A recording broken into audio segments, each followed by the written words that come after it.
Hi, welcome back to our channel. இன்றைக்கி வந்து சூப்பரான ஒரு வெஜிடேபிள் பிரியாணி தான் நம்ம வந்து செஞ்சுருக்கோம். ரொம்பவே சிம்பிளாக ஒரு 15 மினிட்ஸில் வந்து இந்த வெஜ் பிரியாணியை நம்ம செஞ்சிடலாம். குழந்தைங்களுக்கு காலையில் ஸ்கூலுக்கு கொடுக்கும்போது நீங்கள் வந்து செஞ்சு கொடுத்து அனுப்பி பாருங்கள். டிஃபன் பாக்ஸ் காலியாக தான் வரும், அந்தளவுக்கு டேஸ்ட்டாக இருக்கும். இதில் வந்து நம்ம ப்ரெட்டும் ஆட் பண்ணியிருக்கோம். ரொம்பவே டேஸ்டியாக இந்த வெஜிடேபிள் பிரியாணி எப்படி செய்கிறதுன்றதை இந்த வீடியோவில் சொல்லி கொடுத்துருக்கேன். ஸோ வீடியோ வந்து ஸ்கிப் பண்ணாமல் பாருங்கள். இந்த வீடியோ பிடிச்சிருந்தா மறக்காமல் லைக் பண்ணிடுங்க. தினம் ஒரு சமையலில் இன்றைக்கி வந்து நம்ம வெஜ் பிரியாணி தான் செஞ்சுருக்கோம். ரொம்பவே சிம்பிளாக செஞ்சுருக்கோம். செஞ்சு பார்த்துட்டு எப்படி இருந்ததுன்றதை கமெண்ட் செக்ஷனில் சொல்லுங்கள். வீடியோவை ஸ்கிப் பண்ணாமல் பாருங்கள். இன்றைக்கி வந்து நம்ம இந்த ரெசிபி செய்கிறதுக்காக 2 கேரட்டு, 4 பீன்ஸு, 2 உருளைக்கிழங்கு, சின்ன உருளைக்கிழங்கு தான் நான் எடுத்திருந்தேன். அதனால் 2 உருளைக்கிழங்கு போட்டிருக்கேன். உங்களுக்கு எந்த அளவுக்கு வெஜிடபிள் தேவையோ அந்தளவுக்கு வந்து சேர்த்துக்கோங்க. காலிஃப்ளவர் வந்து நல்லா கட் பண்ணிவிட்டு சுடுதண்ணியில் போட்டு வச்சுட்டேன். ஒரு 10 மினிட்ஸ்க்கு பக்கம் சுடுதண்ணியில் போட்டு வச்சுட்டேன். காலிஃப்ளவர் மட்டும் எப்போயுமே சுடுதண்ணியில் போட்டு எடுத்து வச்சுக்கோங்க, க்ளீன் பண்ணிவிட்டு. இதுக்கு வந்து பார்த்திங்கன்னா ஒரு வெங்காயம், ஒரு தக்காளி, கொஞ்சமாக கருவேப்பிலை, மல்லித்தழை, புதினா இருந்தால் புதினாவும் சேர்த்துக்கோங்க. ஸோ இது எல்லாமே ஃபஸ்ட்டு ரெடி பண்ணி வச்சுக்கிட்டிங்கன்னா உங்களுக்கு வந்து ரொம்பவே ஈஸியாக இந்த ரெசிபி வந்து செஞ்சு முடிச்சிடலாம். சூப்பராக இருக்கும் இந்த வெஜ் பிரியாணி. கண்டிப்பாக வந்து செஞ்சு பாருங்கள். எந்த வேலையுமே இல்லை, சிம்பிளாக செஞ்சிடலாம். அரிசி வந்து இதில் 1 கப்பு எடுத்திருக்கேன். வீட்டில் இருக்க நம்ம சாப்பாட்டு அரிசி தான் எடுத்திருக்கேன். இதில் 1 கப்பு எடுத்திருக்கேன் கரெக்டாக. உங்களுக்கு தேவையான அளவுக்கு நீங்கள் எடுத்துக்கோங்க. இது வந்து கரெக்டான மெஷர்மெண்ட் இருக்கும். இதில் 1 கப்பு அரிசிக்கு ஒரு கொஞ்சமாக தண்ணி, நம்ம ட்ரிங்கிங் வாட்டர் தான் ஊற்றி ஊற வச்சுருக்கேன். ஒரு அரை மணி நேரம் வந்து இந்த அரிசி ஊறிடுச்சுன்னா நமக்கு இந்த வெஜிடபிள் பிரியாணி செய்கிறதுக்கு கரெக்டாக இருக்கும். ஏன்னா நம்ம வந்து பாசுமதி ரைஸோ இல்லை வேறு எந்த ரைஸோ இதில் வந்து சேர்க்கலை. நம்ம வீட்டில் இருக்க சாப்பாட்டு அரிசி தான் நான் சேர்த்துருக்கேன். ஸோ இது எல்லாமே கரெக்டாக எடுத்து வச்சிட்டிங்கன்னா உங்களுக்கு வந்துட்டு சீக்கிரமாக இந்த வேலை வந்து முடிஞ்சிடும். கண்டிப்பாக வந்து ட்ரை பண்ணி பாருங்கள். இப்போ நெக்ஸ்ட்டு வந்து பார்க்கலாம். ஸ்டவ் ஆன் பண்ணி குக்கர் வச்சுக்கோங்க. இப்போ வந்து இதில் குக்கர் நல்லா காஞ்சிருச்சு. இதில் வந்து இப்போ எண்ணெய் கொஞ்சமாக சேர்த்துக்கலாம். நான் வந்து கடலெண்ணெய் தான் சேர்க்குறேன். கடலெண்ணெய் வந்து கொஞ்சமாக சேர்த்துக்கோங்க. கடலெண்ணெய் சேர்த்ததும் இதிலே வந்து நம்ம பிரியாணிக்கு போடுவோம் இல்லையா ஸ்பைசஸ், சோம்பு கொஞ்சமாக சேர்த்துருக்கேன். அது கூட பார்த்திங்கன்னா கசகசா, பிரிஞ்சி இலை, பட்டை, கிராம்பு, அது கூட வந்து அன்னாசிப்பூ. ஸோ இது எல்லாத்தையுமே இப்போ வந்து இதில் சேர்த்துடலாம். எண்ணெய் நல்லா காஞ்சிருச்சு.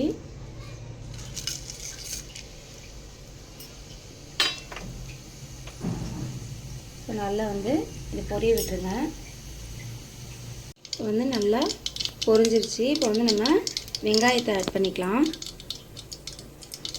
வெங்காயம், கருவேப்பிலை இது ரெண்டையுமே வந்து இதில் இப்போ சேர்த்துருங்க.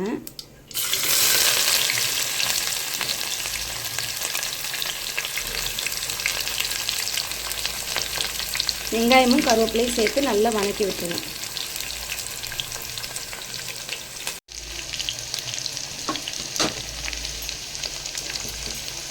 வெங்காயமும் இது கூட சேர்த்து நல்லா வதக்கி விட்டுருங்க. நல்லா பொன்னிறம் ஆகிற அளவுக்கு வதக்கிடுங்க.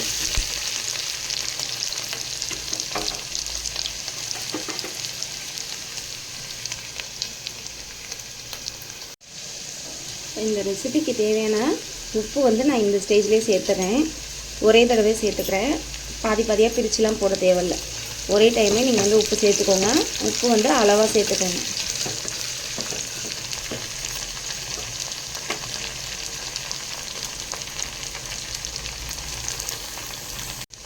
வெங்காயம் வந்து நல்லா வதங்கிடுச்சு. இப்போ வந்து தக்காளியும் அந்த கொத்தமல்லியும் எடுத்து வச்சுருந்தோம் இல்லையா, அதை வந்து ரெண்டையும் சேர்த்துக்கலாம். ஒரு தக்காளி, கொத்தமல்லி கொஞ்சம் அதையும் சேர்த்து வதக்கி விட்டுருங்க.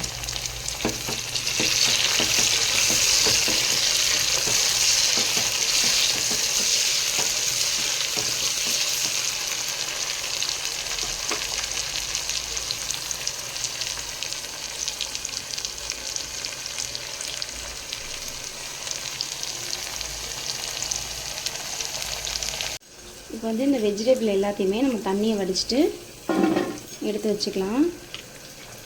அதில் தக்காளியும் வெங்காயமும் நல்லா வதங்கிட்டு இருக்கட்டும்.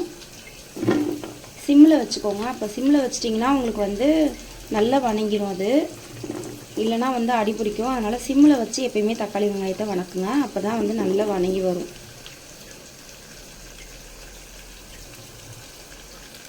வெஜிடபிள் வந்து இதுதான் சேர்க்கணும்னு இல்லை, உங்களுக்கு என்ன வெஜிடபிள் பிடிக்குமோ அது எல்லாமே நீங்கள் வந்து சேர்த்துக்கலாம்.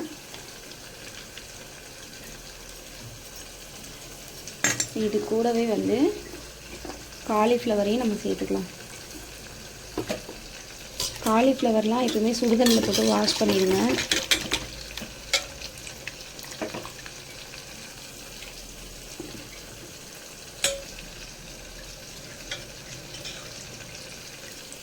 நான் இன்றைக்கி வந்து சின்ன காலிஃப்ளவராக தான் வாங்கினேன், அதனால் கரெக்டாக இருந்துச்சு.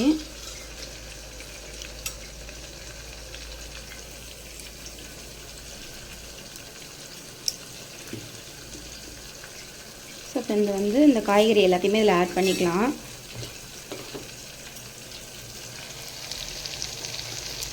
நல்லா தக்காளி வெங்காயம் சேர்த்து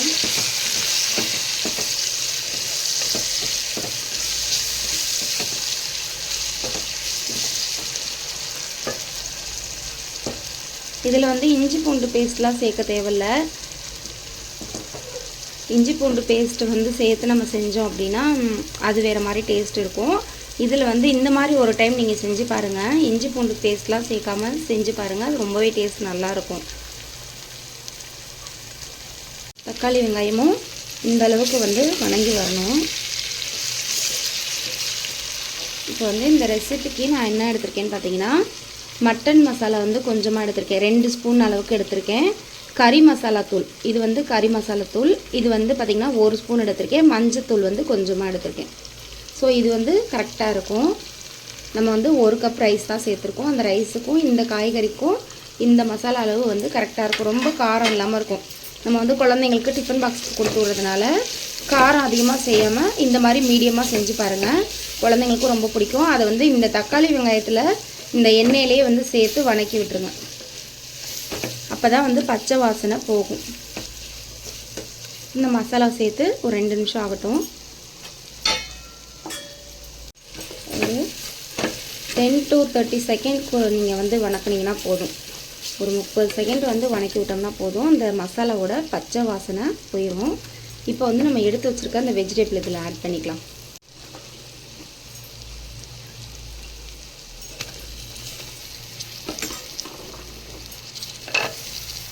எல்லா வெஜிடபிளுமே ஒன்றா சேர்த்துருங்க.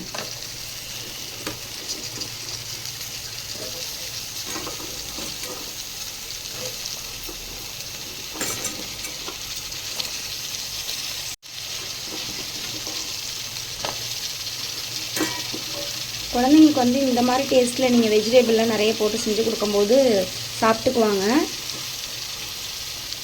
வீடியோ வந்து ஸ்கிப் பண்ணாமல் பாருங்கள். லாஸ்ட்டில் ஒரு பொருள் வந்து நம்ம சேர்ப்போம், அது வந்து இன்னுமே டேஸ்ட் நல்லாயிருக்கும். அதனால் வீடியோ வந்து ஸ்கிப் பண்ணாமல் பாருங்கள். இது எல்லாத்தையும் ஒன்றா சேர்த்து நல்லா வந்து கிண்டி விட்டுருங்க. ஒரு 10 செகண்டுக்கு கிண்டி விட்டிங்கன்னா போதும். பாருங்கள், நல்லா வந்து காய்கறிகளை இது கூட சேர்த்துட்டு ஒரு 10 செகண்ட் வந்து கிண்டி விட்டுட்டு, இந்த அரிசிக்கு வந்து 1 கப் அரிசி எடுத்துருக்கேன். அதுக்கு வந்து நான் 2 கப்பு அளவுக்கு இதில் தண்ணி இப்போ சேர்த்துக்கிறேன். நீங்கள் வந்து 2 கப்பு இல்லைனா கொஞ்சம் கூட சேர்த்துக்கலாம். ஏன்னா அரிசியை பொறுத்து இருக்குது. சில அரிசி வந்து நல்லா 2 கப்புக்கே நல்லா குழஞ்சி வெந்துடும். சில அரிசிகள் வந்து, அதாவது பழைய அரிசியாக இருந்துச்சு அப்படின்னா 2 கப்பு போதுமாக இருக்கும். இல்லை புது அரிசியாக இருந்ததுன்னா நீங்கள் பார்த்து அதுக்கு தகுந்த மாதிரி அளவு ஊற்றிக்கோங்க. நீங்கள் எப்பொழுதும் எந்த அளவுக்கு சேர்ப்பீங்களோ அந்தளவுக்கு. இப்போ வந்து தண்ணி கொதி வரட்டும், நம்ம அரிசியை போட்டுக்கலாம். உப்பு உங்களுக்கு தேவைன்னா இந்த ஸ்டேஜில் உப்பு பார்த்துக்கோங்க. எனக்கு வந்து உப்பு கொஞ்சம் கம்மியாக இருந்தது, அதனால் நான் வந்து இன்னும் கொஞ்சம் சேர்த்துருக்கேன். எப்பயுமே வந்து மசாலா தூள் ஆட் பண்ணும்போது நம்ம வந்து எண்ணெயிலே ஆட் பண்ணோம் அப்படின்னா தான் இந்த மாதிரி வரும் டெக்ஸ்சர்லாம்.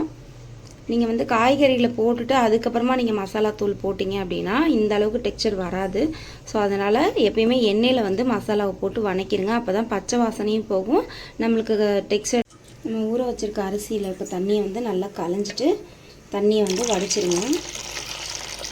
தண்ணியை வடிச்சிட்டு அதுக்கப்புறமா நம்ம வந்து குக்கரில் சேர்த்துக்கலாம்.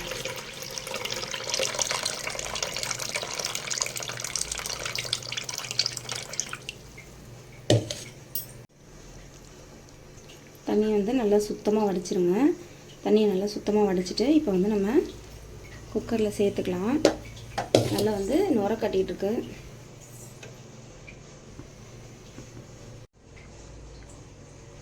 பாருங்கள், நல்லா வந்து இப்போ நுர கட்டிகிட்ருக்கு. இப்போ வந்து நல்லா கொதிக்க ஆரம்பிச்சிருச்சு. தண்ணி நல்லா இந்த மாதிரி கொதித்து வரும்போது நம்ம வந்து அரிசியை சேர்த்துக்கலாம். அடுப்பு வந்து கொஞ்சம் சிம் பண்ணிவிட்டு நம்ம எடுத்து வச்சுருந்த அரிசியை வந்து அதில் கொஞ்சம் கொஞ்சமாக சேர்த்துருங்க. நம்ம வந்து எடுத்து வச்சுருந்த அரிசியை இதில் சேர்த்தாச்சு. அரிசியை சேர்த்துட்டு இந்த மாதிரி லைட்டாக கிண்டி விடுங்க போதும். மாதிரி நல்லா வந்து அடியோடு கிண்டி விட்டுட்டு குக்கரை வந்து மூடி போட்டு 3 விசில் விட்டுக்கோங்க. குக்கரை வந்து மூடி போட்டு 3 விசில் வந்து விட்டுருங்க.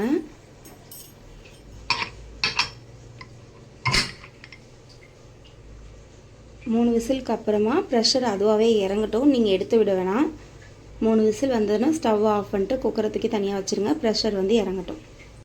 குக்கரை வந்து மூடி போட்டு அப்படியே வச்சுருங்க. 3 விசில் கரெக்டாக வந்து ஒரு 3 விசில் போதும்.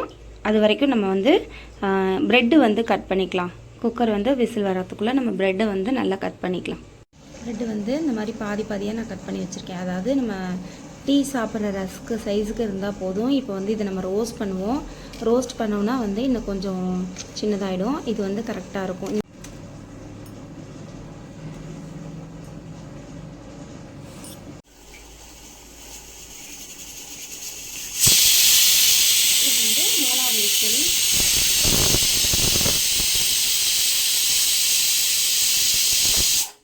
மூணு விசில் போதும்.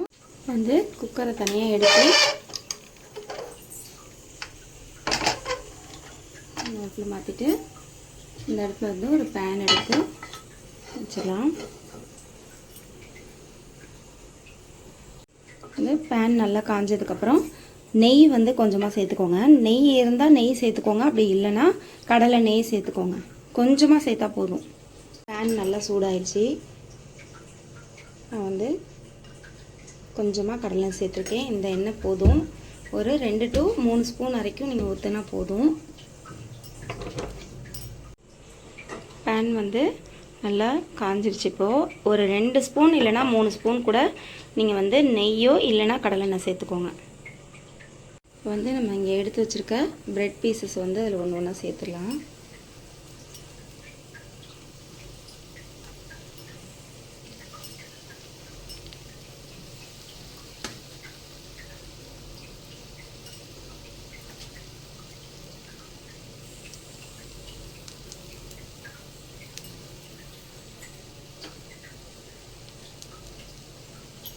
ப்ரெட் பீசஸ் வந்து இந்த மாதிரி ஒன்று ஒன்றா சேர்த்துட்டு அது வந்து எண்ணெய் குடிக்காமல் இருக்கணும் அப்படின்னா நீங்கள் வந்து கொஞ்சம் அடுப்பை வந்து வேகமாக வச்சு தான் நீங்கள் வந்து பண்ணணும். இந்த மாதிரி நல்லா செவந்து வரணும்.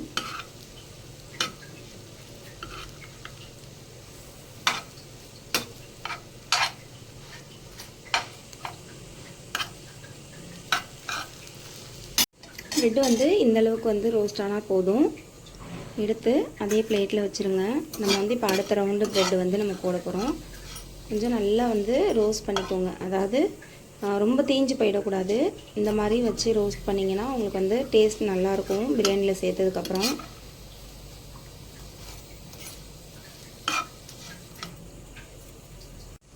இந்த அளவுக்கு ரோஸ்ட் ஆனால் போதும். வந்து எடுத்துடலாம்.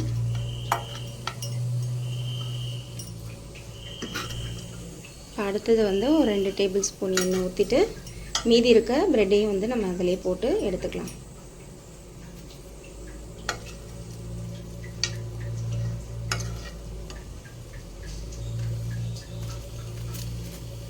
நல்லா கிறிஸ்பியாக இருக்குது இப்போ வந்து ப்ரெட்டு. ஸோ மீதி இன்னும் ஒரு 2 ஸ்பூன் எண்ணெய் ஊற்றிட்டு அதுக்கப்புறம் இந்த ப்ரெட்டையும் போட்டு அதில் எடுத்துக்கலாம். இன்னொரு கரெக்டாக ஒரு 2 ஸ்பூன் முன்னாடி ஊற்றின அளவே வந்து ஊற்றுங்க. வந்து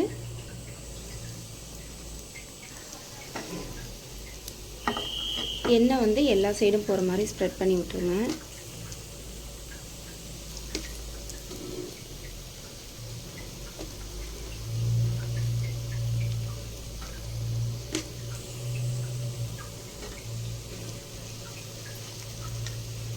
இந்த மாதிரி வந்து நல்லா ஸ்ப்ரெட் பண்ணி விட்டுட்டிங்கன்னா ஈவனாக வேகும்.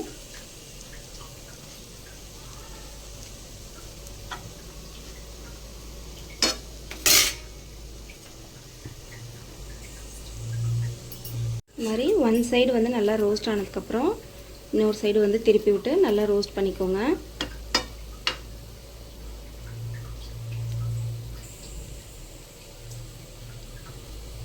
கொஞ்சம் மீடியம் ஃப்ளேமில் வச்சு நல்லா ரோஸ்ட் பண்ணி எடுத்துக்கோங்க. போட்டோன்னே பார்த்திங்கன்னா எண்ணெயை உறிஞ்சிரும். அதனால் நீங்கள் மறுபடியும் எண்ணெய்லாம் சேர்க்க தேவையில்ல. அதில் இருக்க எண்ணெயிலேயே வந்து ப்ரெட்டு நல்லா ரோஸ்ட் ஆயிரும். இது எல்லா ப்ரெட்டையும் இந்த அளவுக்கு வந்து ரோஸ்ட் பண்ணிக்கோங்க. அப்போ தான் வந்து நம்ம பிரியாணியில் சேர்க்கும் போது நல்லா டேஸ்ட்டு கொடுக்கும். ரொம்ப வந்து தீஞ்சு போயிட வேணாம். நான் செய்யும்போதே பார்த்திங்கன்னா 1-2 லைட்டாக வந்து இந்த கருகின மாதிரி ஆயிடுச்சு. இது பாருங்கள், இதெல்லாம் வந்து இந்தளவுக்கு கொஞ்சம் கருகிடுச்சு. ஸோ கொஞ்சம் பார்த்து வந்து எடுத்துக்கோங்க. மீடியம் ஃப்ளேமில் வச்சு பண்ணுங்கள். அப்போ தான் ரொம்ப எண்ணெயும் குடிக்காமல் பாருங்கள், எண்ணெயும் வந்து குடிக்காமல் இந்த அளவுக்கு வந்து கொஞ்சம் நல்லா ரோஸ்ட் ஆகி வரும். வந்து குக்கர் ப்ரெஷர் இறங்கிட்டுருக்கு. ஸோ குக்கர் ப்ரெஷர் வந்து தன்னால் இறங்கணும், நம்மளாம் எடுத்து விடக்கூடாது. குக்கர் வந்து நல்லா ப்ரெஷர் இறங்கிருச்சு. பா நல்லா கம்மன்னு வாசமாக இருக்குது. இப்போ வந்து நல்லா கிண்டி விட்டுலாம். நல்லா பாருங்கள், பூ போல் வந்திருக்கு. காய்கறிலாம் வந்து அடியில் இருக்குது, நம்ம போட்ட காய்கறி எல்லாமே.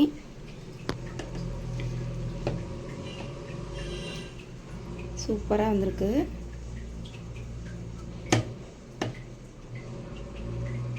இப்போ வந்து நம்ம இதில் வந்து இந்த ப்ரெட்டை வந்து சேர்த்துடலாம். ப்ரெட்டை சேர்த்துட்டு லைட்டாக மிக்ஸ் பண்ணி விட்டுடலாம்.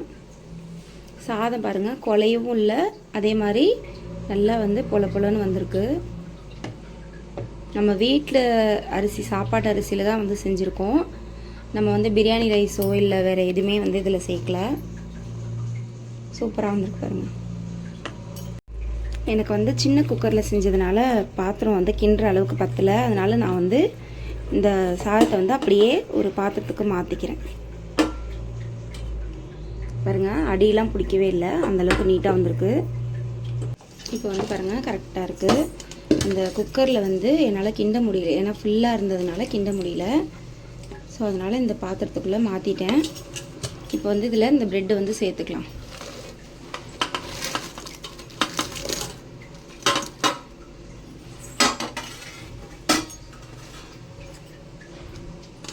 சேர்த்துட்டு இதையும் சேர்த்து நல்லா கிண்டி விட்டுருங்க. கிண்டி விட்டு ஒரு 5 நிமிஷம் மூடி போட்டு வச்சிட்டிங்கன்னா இந்த ப்ரெட்டு வந்து இந்த வெஜிடபிள் பிரியாணியோட ஒன்று சேர்ந்துக்கும்.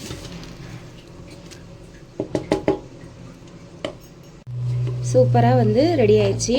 இதே மாதிரி நீங்களும் வந்து ட்ரை பண்ணி பாருங்கள். நான் வந்து ப்ரெட்டு வந்து எக்ஸ்ட்ரா தான் சேர்த்துருக்கேன், ஏன்னா பசங்களுக்கெல்லாம் வந்து ப்ரெட்டு சேர்க்கும் போது பிடிக்கும், அதனால் எக்ஸ்ட்ரா தான் சேர்த்துருக்கேன். சூப்பராக இருக்குது. இந்த காரமும் எல்லாமே மைல்டான டேஸ்ட்டில் இருக்கும். செஞ்சு பார்த்துட்டு எப்படி இருந்ததுன்றதை கமெண்ட் செக்ஷனில் சொல்லுங்கள். பிடிச்சிருந்தா வீடியோ வந்து லைக் பண்ணிவிட்டு போங்க.